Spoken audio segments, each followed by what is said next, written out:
मैंने आपको बहुत पहले अगस्त टू अक्टूबर बताया था।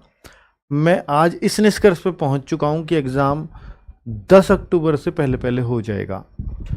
तो जब इस निष्कर्ष पे हम लोग हैं, ऑलमोस्ट हमें डेट पता है, तो अगर हम अब भी मेहनत नहीं कर सकते तो फिर बहुत मुश्किल होगा हमारे लिए। बच्चों, आप खुद देखो, एक एक एक एक थोड़ा इमेजिन करके देखो खुद को कि मैं जो सोचवाना चाह रहा हूँ आपसे, ऐसे सोचना, मेरे नज़रिए से आप देखना कि अगर ये भर्ती का मौका आपसे निकल गया, सोच करके देखना, यूपी पुलिस की अगर इस भर्ती का मौका आपसे निकल गया आपके ना पढ़ने के कारण या आपकी लापरवाही के कारण, या ये सोच कर कि पता नहीं एग्ज़ाम कब होगा, अगर ये एक बार निकल गया, उसके बाद का टाइम सोचो कि वो कैसा होगा।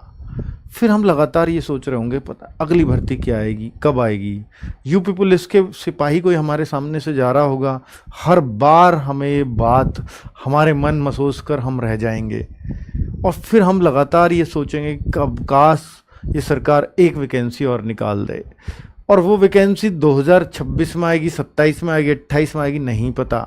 आएगी तो मेरा एज बचेगा, नहीं बचेगा, नहीं पता। तो कितनी सारी टेंशन्स हैं उसके बाद। अब आपको पता है कि आपका फॉर्म भर चुका है, बहुत बड़ी बात है जो, वरना तो एज की टेंशन ही रहती है यूपी पुलिस के अंदर, क्योंकि एज का वो बहुत कम है, 18 से 22 रेंज है बस जनरल के लिए। ठीक है, तो जब सब कुछ पता है कि यार मेरे को ना सिर्फ अब एग्जाम की तैयारी करनी है, और एग्जाम भी बिल्कुल सरकार की प्रायोरिटी है और सामने रखा हुआ है, क्योंकि मुझे पता है कि बाढ़ की ये झंझट और ये कांवड़िया का ये खत्म हो जाएगा तो मेरा ही काम होना है अब यूपी सरकार में सबसे पहले। तो अगर हम फिर भी तैयारी नहीं कर सकते तो सिर्फ और सिर्फ ये हमारी कमी होगी बच्चों। अगर ये आपकी ही कमी है तो सुधार सिर्फ और सिर्फ आप कर सकते हो, और अगर वो भी नहीं कर पा रहे हो तो फिर आपको भर्ती होने का कोई अधिकार नहीं है।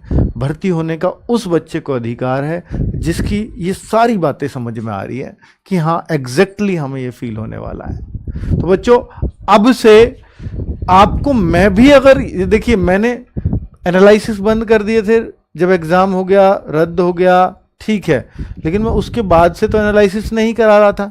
क्यों नहीं करा रहा था? क्योंकि मैं श्योर नहीं था। मैं कैसे विश्वास दिलाता आपको कि आपका एग्जाम कब है, क्योंकि मुझे पता था कि अगर मैं एनालिसिस लेके आऊंगा तो सबसे बड़ा क्वेश्चन बच्चे का ये होगा कि सर एग्जाम कब होगा, और जब तक मेरे पास उसका जवाब नहीं है तो मैं रोज बच्चों को कैसे बहकाऊंगा, क्या झूठ बोलूंगा रोज बच्चों को, मेरे पास उसका ठोस जवाब नहीं है। लेकिन आज मेरे पास जवाब है, आज मेरे को पता है कि हाँ इसके लमसम इसके इधर उधर एग्जाम हो जाना है, चाहे वो कैसे भी पता है पर पता है। पर बच्चे, अब अगर मैं इतना कह रहा हूं और ये मैं एनालिसिस भी शुरू कर रहा हूं सिर्फ आप लोगों के भले के लिए, तो निश्चित तौर पर कुछ होगा पॉजिटिव, तभी ये शुरू कर पा रहा हूं, वरना मैं नहीं कर पाता, है ना। तो अब आपको भी बहुत मेहनत से ये एनालिसिस भी देखना है। हर बच्चे से रिक्वेस्ट है जो सिलेक्शन लेना चाहता है, और वरना पूछ लेना उन 60,000 से, जब ट्रेनिंग पे वो चले जाएं या आपका ना हो और कोई ट्रेनिंग पे जा रहा हो तो पूछ लेना कि आपने RWA का मॉक टेस्ट दिया था। तो हर बच्चे की हाँ होगी कि हाँ मैंने भी मॉक टेस्ट दिया था। हर बच्चा हाँ करता मिलेगा। फिर आप ये कहोगे कि हाँ सिर्फ मैं ही गलती पर था, इस वजह से मेरा नहीं हो पाया।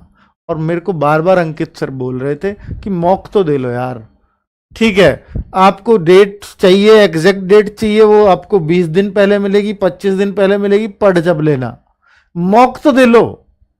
आपको कम से कम सेल्फ एनालिसिस तो होता रहेगा कि मैं कितना पानी में हूं, और वही चीज आपको प्रेरित करेगी आपके पढ़ने के लिए।